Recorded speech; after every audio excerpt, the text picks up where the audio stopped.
Muy bien, entonces dentro de las teorías de la función de la pena tenemos, ya hemos visto, las que son absolutas, que son retributivas, o sea, vengativas, y también tenemos las teorías, dentro de las teorías de la función de la pena tenemos las que son relativas. Estas relativas buscan una función social que va más allá de la venganza del delito cometido. Dentro de esas funciones hay diferentes como vertientes de en qué se consisten esas funciones sociales. La primera de ellas tenemos dentro de la teoría de la función de la pena, tenemos dentro de la relativa, tenemos la función preventiva.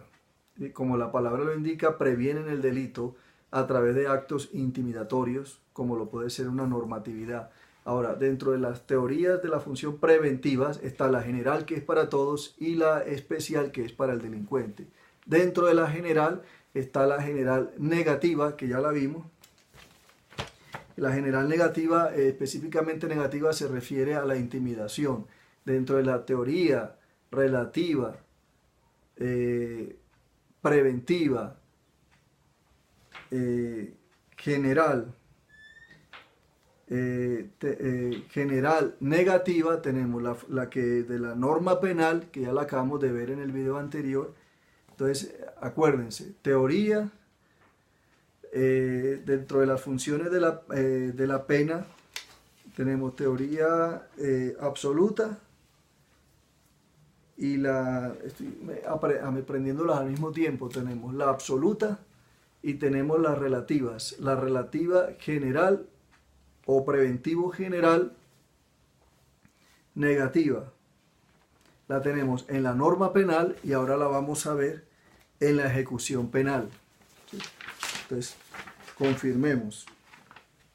Teoría de la prevención, exacto. Viene primero la prevención. Dentro de las teorías relativas de la pena viene la teoría de la prevención. Y dentro de la prevención está la general y la especial. Dentro de la general está la negativa o positiva. Dentro de la teoría general, la negativa se refiere a la intimidación, y dentro de la prevención general negativa tenemos en la norma penal, y ahora vamos a ver en la ejecución penal. La prevención general negativa puede configurarse por otra parte en el plano de la ejecución de la pena, ya no en la pena en sí misma, sino en cómo se ejecuta. Esta variante de la prevención general negativa fue desarrollada por el filósofo inglés Bentham, o sea, Bentham, quien coloca el efecto disuasorio de la pena en su ejecución, no en la pena misma. Una muestra clara de esta finalidad de la pena fue la ideación del denominado panóptico tan mencionado, en el cual era un diseño especial de una cárcel que permitiría a los ciudadanos ver desde fuera cómo los condenados cumplían sus penas. El principal cuestionamiento a esta visión de la prevención general negativa, recordemos que prevención viene de relativa, ¿no? Funciona otra vez, porque es la única manera que se nos quede. Funciones de la pena, funciones absolutas, funciones relativas. Dentro de la relativa está la general y la especial. Dentro de la general vamos en la general, dice una muestra de la final acá, de la prevención general. Dentro de la general está la negativa, que es la de intimidación, y la positiva, que todavía no la hemos visto. Y dentro de la general negativa tenemos la que son en la pena misma y en la ejecución de la pena, que es la que estamos viendo. Es la instrumentalización de la persona a la que se llega con fines preventivos. No obstante, o sea, la queja aquí es que ponen a la persona, al condenado, como instrumento de ejemplo. No obstante, en una filosofía utilitarista como la angloamericana, este cuestionamiento no resulta tan relevante, o sea, no les importa que los pongan como ejemplo. En la medida que desde esta perspectiva filosófica, el sufrimiento de uno puede justificarse si con ello se obtiene la felicidad de la mayoría. Así lo vemos en las películas de los gringos. Esta finalidad preventivo general, negativa, en la aplicación de la norma, puede verse aún en la ejecución de las penas en los Estados Unidos de Norteamérica. Por el contrario, en una tradición jurídica deudora de los principios de tradición europea, como la no instrumentalización de la persona, un planteamiento como el esbozado resulta de difícil admisión como criterio general. O sea, en Europa no lo admiten así, pues.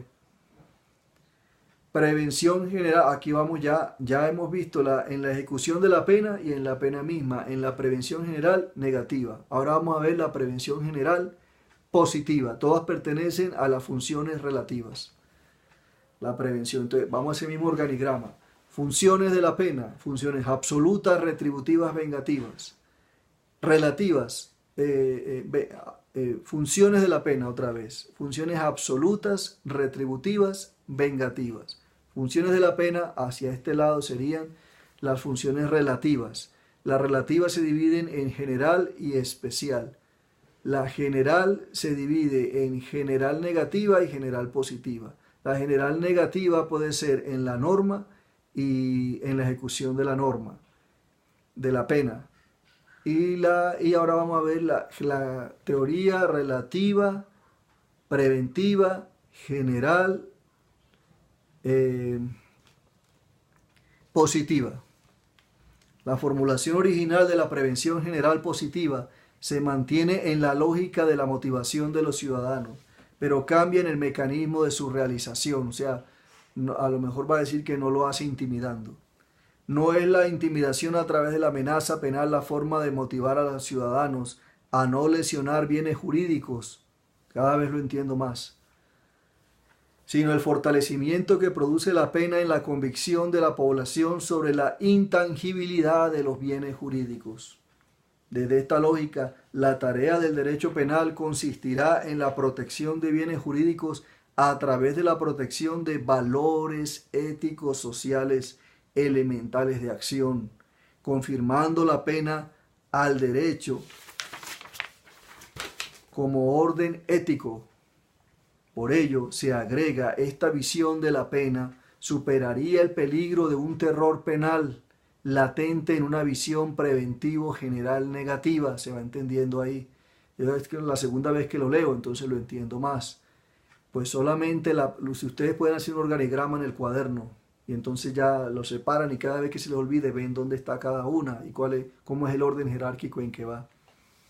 Solamente la pena justa sería la necesaria para confirmar los valores éticos del derecho.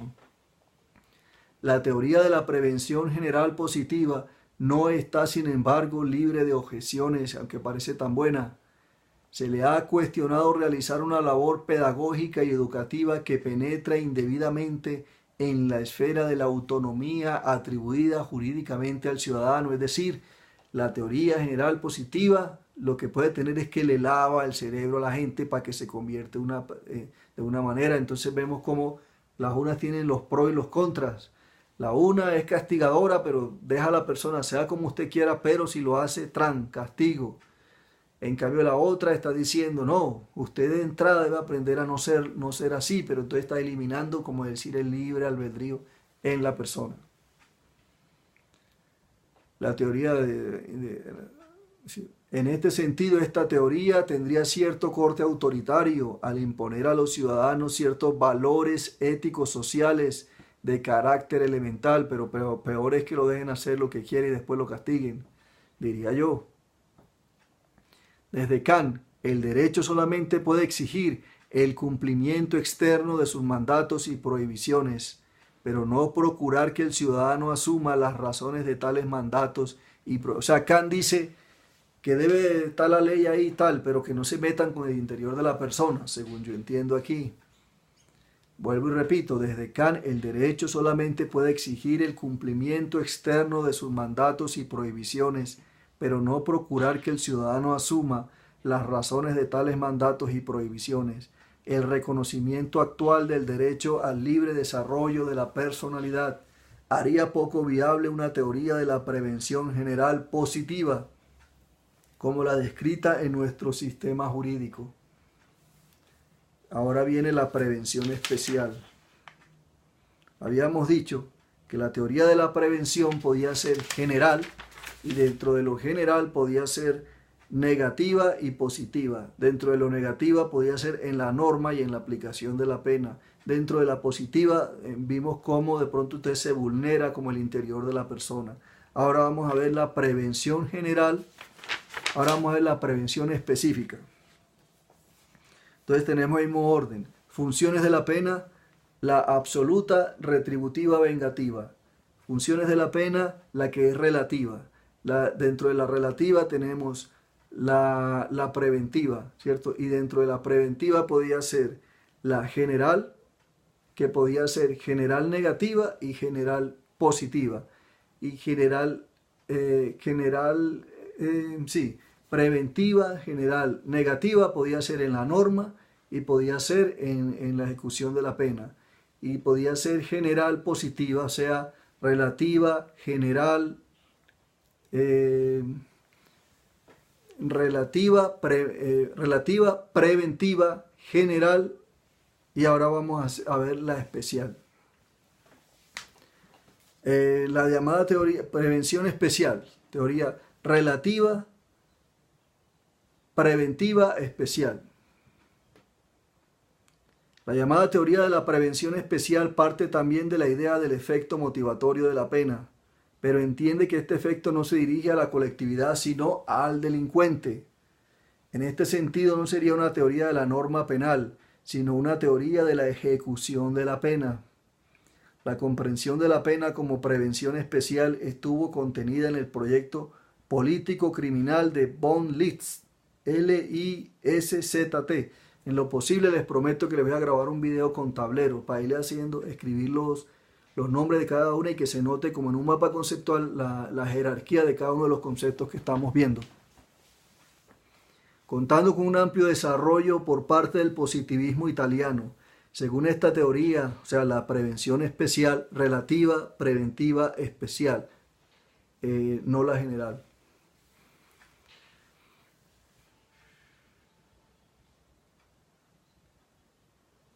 La pena debe intimidar al delincuente para que no vuelva a cometer hechos delictivos. Si es que la pena impuesta al delincuente no le produce un efecto intimidante, la teoría de la prevención especial establece que, o sea, si no se deja intimidar, en estos casos la pena tendrá que asumir la labor de corregir al sujeto inintimidable. Si finalmente el sujeto inintimidable resulta además incorregible, no quedará otra solución que su inocuización, o sea, creo que es como que lo matan. Es decir, su eliminación como peligro futuro de realización de nuevos delitos. Los esfuerzos de los representantes de la teoría de la prevención especial, o sea, relativa, prevención especial, no es relativa, prevención general, todas las que vimos ahorita, sino prevención especial, orientados a sustituir la toga del juez por la bata del médico, o sea, la inyección, no llegaron a imponerse plenamente en los sistemas penales, pues la pena siguió vinculada a la idea del injusto culpable. Sin embargo, hay que reconocer que esta tesis logró abrir paso a una segunda vía del derecho penal, las llamadas medidas de seguridad, las cuales, o sea, tenemos las penas y las sanciones son penas o medidas de seguridad, las cuales se asentaron sobre la lógica de la peligrosidad del autor y el tratamiento. En el plano propiamente de las penas, la prevención especial tuvo una fuerte influencia a través de la doctrina de la resocialización, la cual se desarrolló fuertemente en países escandinavos y en los Estados Unidos de Norteamérica en los años 60. No obstante, después de una década de gloria de la doctrina de la resocialización, ha sido duramente cuestionada. Se le criticó llevar a penas indeterminadas o muy severas, en la medida que la liberación del delincuente solo podría tener lugar si se ha conseguido resocializar. Es decir, aquí vemos una diferencia. Recordamos en las películas que está el preso y se porta mal o no se le ve mucho arrepentimiento, le ponen más tiempo y lo dejan más todavía. En cambio, de pronto en el sistema colombiano eso tiene cierto tiempo y más o menos ahí va cumpliendo, lo cumple y tal, y para afuera. Entonces tiene sus pros y sus contras cada uno, ¿no? Aunque también aquí donde haga ciertas cosas también le van imputando más cosas.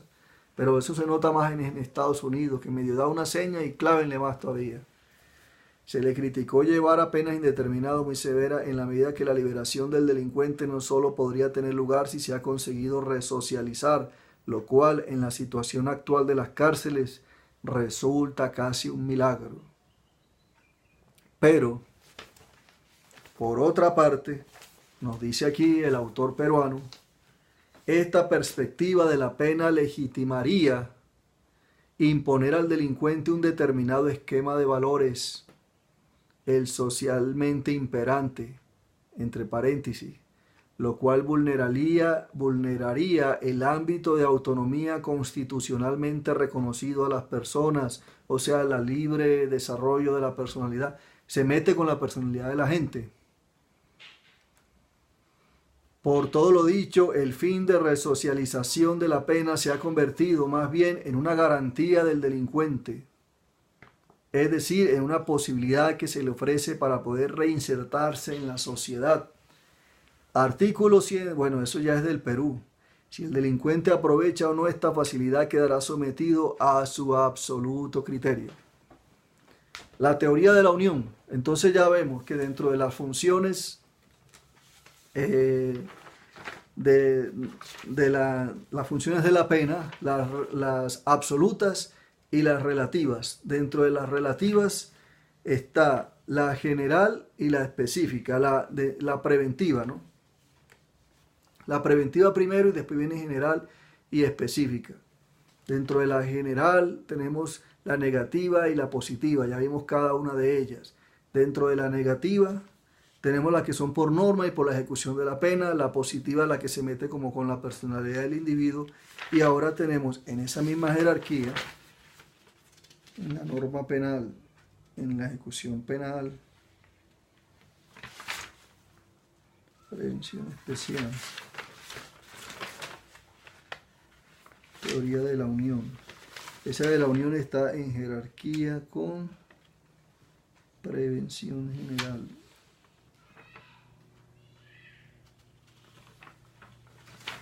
Bueno, tenemos la teoría de la unión. La unión está dentro de las mismas preventivas, sigue siendo relativa.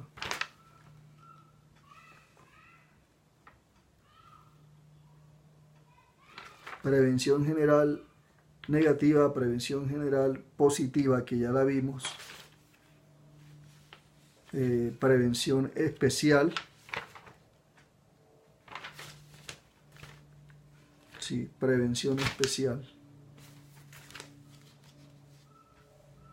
De efecto motivatorio, sino al delincuente. Sí, ya sea la prevención especial, es para el delincuente. Ahora tenemos la teoría de la unión. La teoría de la unión, los cuestionamientos que se le ha hecho a las teorías absolutas y a las diversas teorías de la prevención, esta une las dos. Hemos hablado de la absoluta, la preventiva, ahora vamos a hablar de la unión.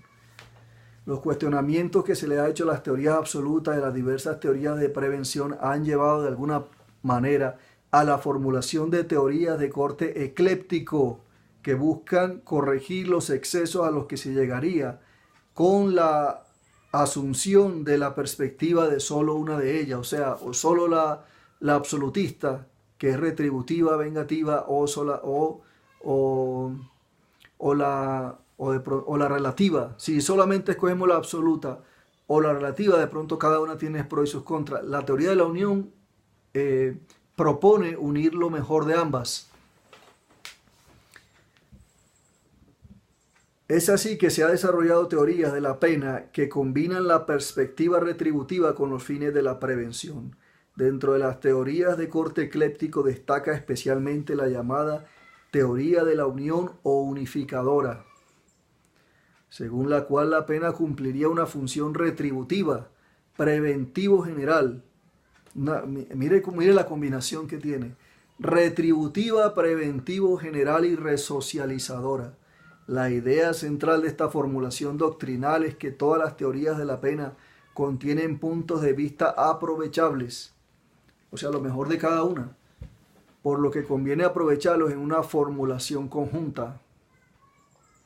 Si bien podría pensarse que una teoría de la unión debería alcanzar fácil consenso, Lo cierto es que se le ha sometido también a críticas muy severas.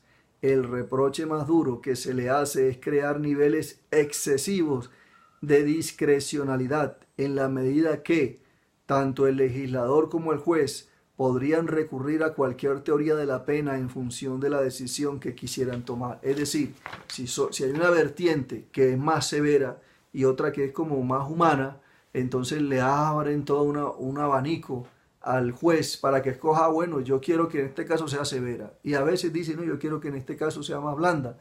Entonces ese es el problema de esa unificación, digamos, la arbitrariedad a la que se presta. Por ejemplo, aquí está, si se desea establecer una pena severa, se podría recurrir a la prevención general negativa. Mientras que para sustentar la falta de necesidad de imponer una pena privativa de la libertad a un delincuente, podría tenerse en consideración el fin de resocialización del reo. O sea, depende de lo que quiera, entonces ya van a coger la más estricta o más fácil. De esta forma, cualquier pena podría ser utilizada en el sistema penal, recurriendo para su legitimación a la teoría que mejor se ajuste a la pena deseada. O sea, si puede ser blando, si puede ser duro, rígido y puede ser flexible, pues tú vas a escoger ser rígido cuando quieras, o cuando te convenga, o cuando te parezca, y vas a escoger ser flexible cuando te parezca. Ese es el problema de esa amplitud. La arbitrariedad a la que podría llegarse con una teoría de la unión ha traído como consecuencia el desarrollo de una metateoría que busque ordenar el recurso a los diversos fines de la pena. En esta línea discurre precisamente la llamada teoría dialéctica de la unión formulada por Roxin, quien se encarga de precisar la función que cumple la pena en cada momento de su existencia. En el momento de la norma penal, la pena cumple una función de prevención general, informada por los principios de exclusiva protección de bienes jurídicos y subsidiariedad. O sea, más bien tiene esta metateoría, esta teoría amplia, una manera de conducirla para que no sea arbitraria o caprichosa es designar que se puede conducir de una manera en un tiempo del proceso y en otro tiempo se conduce de otra manera. Dice, la función de la pena en cada momento, o sea, por tiempos. En el momento de la norma penal, cuando la están formulando, la pena cumple una función de prevención general, o sea, cuando están haciendo el legislador, la pena, informada por los principios de exclusiva protección de bienes jurídicos y subsidiariedad. En la imposición judicial de la pena es otro tiempo, o sea, el primer tiempo es cuando están haciendo la norma, es preventiva. Cuando ya van a imponer judicial de la pena, los fines preventivos son limitados por la culpabilidad, o sea, ya la prevención ya no cabe tanto porque ya se cometió el delito del autor, o sea, ya viene la retributiva, la absoluta, o sea, ahí sí se la aplican firme. Y en el momento de la ejecución penal adquieren preponderancia los fines de resocialización, es decir, cuando están haciendo la norma es preventiva, cuando están van a hacer el juicio es absoluta, retributiva, y cuando están aplicando ya la pena es resocializadora. Ese es como un consenso más o menos inteligente que han buscado de cómo organizar. Dice, como puede verse, no se puede recurrir a cualquier fin de la pena, sino que dependiendo del momento, o sea, cuando se hace, cuando el juicio de la pena o cuando ya la sentencia se está cumpliendo. Dependiendo del momento en el que se está, resultan preponderantes unos fines sobre otros. O sea, conviene aquí conviene aquí de otra manera y conviene. Cuando están haciendo la norma penal, entonces es preventiva. Cuando están haciendo el juicio, entonces es retributiva, o sea, duro porque para qué la incumplió, ¿cierto? Pero cuando ya la va a cumplir la sentencia, entonces de alguna manera tratan de resocializarlo. Son como tres momentos. Un ejemplo sería en una casa. En una casa dice, bueno, ya los muchachos están grandes, vamos a dejarlos salir más tiempo, entonces pero de todas maneras tienen que llegar a cierta hora, no pueden meter cualquier persona a la casa y es preventiva, están haciendo la norma. Cuando ya incumplen la norma, en ese momento hay más dureza y dice, usted incumplió la norma, usted tiene que pagar por la norma que incumplió, o sea, un castigo, o sea, que usted, por ejemplo, no va a poder salir unos fines de semana siguientes para que pague el haberse pasado la hora o el haber metido aquí a quien no debía, listo. Ya ahí es más fuerte, es retributiva, ¿cierto? O puede ser vengativa en el sentido de que le trae unas consecuencias, pero ya cuando la está cumpliendo, cuando está cumpliendo la persona que no puede salir los fines de semana, ya es resocializador, o sea, es para que la persona reflexione y aprenda de que debe de cumplir las normas, etcétera, etcétera. Son 3 diferentes tiempos. En la misma línea cabe destacar el planteamiento dialéctico de Silva Sánchez. Silva Sánchez, quien recogiendo las exigencias garantistas como fines igualmente propios del derecho penal, sostiene que el fin legítimamente del derecho penal resulta de la síntesis de las finalidades preventivas con la lógica utilitarista y garantista, los excesos a los que se podría llegar con la lógica de la prevención, o sea, los excesos de cada uno de los tiempos se quitan y más bien se conservan los beneficios. Los excesos a los que se podría llegar con la lógica de la prevención se limitarían de esta forma en consideraciones utilitaristas y garantistas. Se entiende ahí. Ahora vamos a ver la función de restabilización de la pena. Esa corresponde con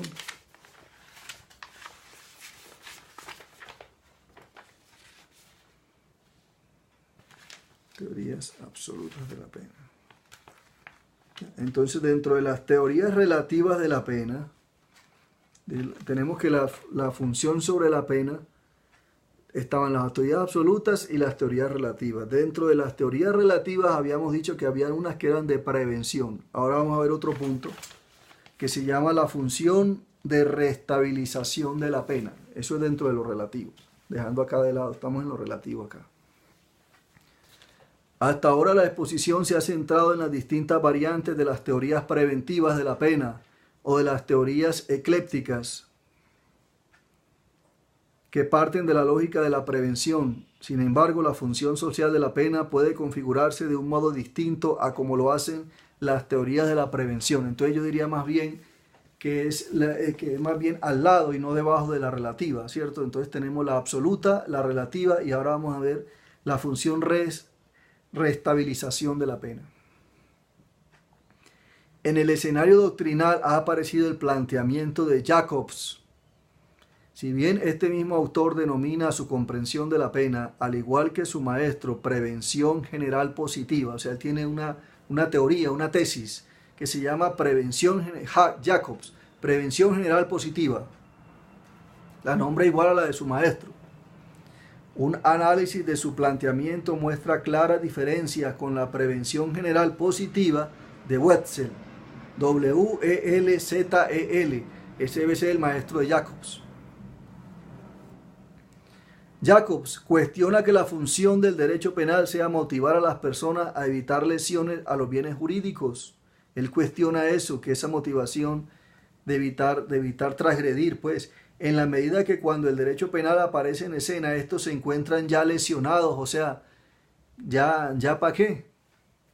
Por otra parte, los bienes jurídicos resultan lesionados en diversas circunstancias sin que el derecho penal tenga que intervenir por ello. Una persona muere por su avanzada edad o un automóvil se deteriora por el paso del tiempo. Así como el derecho penal interviene muchas veces sin que se precise de la efectiva lesión de un bien jurídico, por ejemplo en la tentativa solamente, como puede verse, el delito no se estructura sobre la lesión, sino sobre la defraudación de una expectativa social de no realizar conductas socialmente perturbadoras. En este contexto de ideas, la pena no protege bienes jurídicos, sino que devuelve la vigencia comunicativa social a la norma infringida por el autor de una afectación al bien jurídico. Como puede verse en el planteamiento de Jacobs, se destaca especialmente la necesidad de una vigencia segura de la norma, en tanto sólo así resulta posible una orientación en los contactos sociales. Si bien podría procederse cognitivamente frente a la decepción de expectativas en el marco de los contactos sociales, es decir, modificando el modelo de orientación de manera que no se vuelva a cometer el mismo error, no confiar más en la norma defraudada. Esta forma de resolver la defraudación de las expectativas haría finalmente difícil la convivencia social basada en la confianza. Por consiguiente, la norma debe mantenerse a pesar de la defraudación, de manera que el error no se encuentre en los que confiaron en la norma, sino en el sujeto que la infringió. Pero como en estos casos no recae sobre él que defrauda la norma un poena naturalis, como sucedería en el mundo sujeto a las leyes naturales, se requiere de un castigo que declare el fracaso en la orientación social de quien infringe la norma. Este castigo convencional es la pena. En síntesis, podría decirse que para la concepción de Jacobs el derecho penal obtiene su legitimación material en la necesidad de garantizar la vigencia de las expectativas normativas esenciales frente a aquellas conductas que expresan una máxima de comportamiento incompatible con la norma correspondiente. La reestabilización de las expectativas normativas esenciales se lleva a cabo mediante un acto, la pena, que niega comunicativamente la conducta defraudatoria, con la que se pone de manifiesto que la conducta del infractor no se corresponde con las expectativas normativas vigentes y que éstas siguen siendo modelo de orientación social. La que falla no es la norma, la que falla es el individuo que incumple la norma. Como puede verse, la función de la pena no tiene una incidencia sobre el individuo, sino sobre el sistema social. La pena debe imponerse para el mantenimiento de la identidad normativa de la sociedad.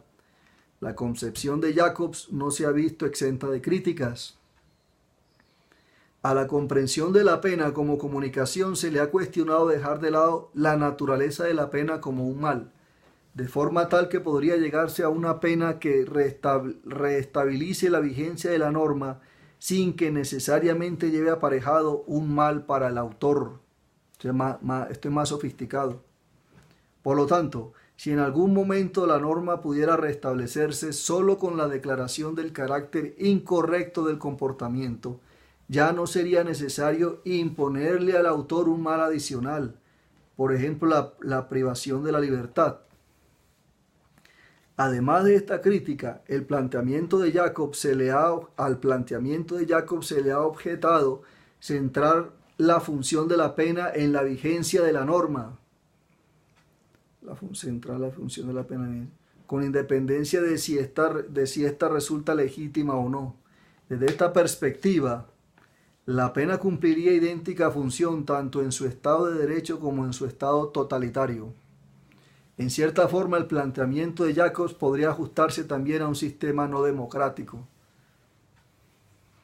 A la primera de las críticas formuladas, Jacobs responde señalando que la reacción frente al delito debe objetivarse en el mismo nivel que el propio hecho del autor, retirándosele los medios de interacción a través de la pena, en la medida en que este retiro de los medios de interacción requiere una base cognitiva del fracaso del autor.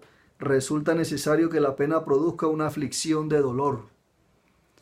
La segunda crítica es vista por Jacob no como una objeción, sino como una consecuencia lógica de su planteamiento. En tanto, este autor entiende que al dogmático no le corresponde entrar en la legitimidad externa de las normas. Esta crítica resulta siendo extrasistemática, lo cual no afecta en lo absoluto el grado de coherencia al interior de su sistema. Por tanto, las discrepancias con dicho planteamiento solamente podrán discurrir en la corrección de sus puntos de partida.